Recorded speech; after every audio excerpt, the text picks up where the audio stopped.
విద్యార్థి రాజకీయాల నుంచి ఏబీవీపీ కార్యకర్తగా ప్రారంభమై ఢిల్లీ ముఖ్యమంత్రి పీఠం దాకా రేఖా గుప్తా, మరో పేరు రేఖా రాణి. ఆమె ఢిల్లీ కొత్త ముఖ్యమంత్రిగా ఈ రోజు మధ్యాహ్నం ప్రమాణం చేయబోతోంది. ఆమె పేరును బీజేపీ హైకమాండ్ ఖరారు చేసింది. సీఎం పోస్టుకు వ్యూహంలో కొన్ని విశేషాలున్నాయి. 50 ఏళ్ల వయసున్న ఆమె తొలిసారి ఎమ్మెల్యే షాలిమార్ బాగ్ నుంచి ఎన్నికైంది. మొన్నటి ఎన్నికల్లో అంతకుముందు రాజకీయ అనుభవం లేదా అంటే ఉంది. ఆమె పొలిటికల్ కెరీర్ విద్యార్థి రాజకీయాల నుంచి ప్రారంభమైంది.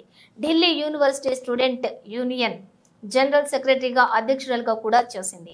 ఏబీవీపీ ఫుల్ టైం కార్యకర్త, న్యాయ విద్య చదువుకుంది. తరువాత ఢిల్లీలో 2 సార్లు కౌన్సిలర్, తర్వాత మహిళా మోర్చా జాతీయ ఉపాధ్యక్షురాలు, పార్టీ ఢిల్లీ విభాగం ప్రధాన కార్యదర్శి కూడా. ఒకసారి ఢిల్లీ మేయర్ అభ్యర్థిగాను పోటీ పడింది. ఇప్పుడు ఆమె ఢిల్లీకి 4వ మహిళా ముఖ్యమంత్రి. గతంలోనూ షీలా దీక్షిత్, సుష్మా స్వరాజ్, అతిషి, ఇప్పుడు రేఖా గుప్తా బీజేపీ తరపున 2వ మహిళా ముఖ్యమంత్రి.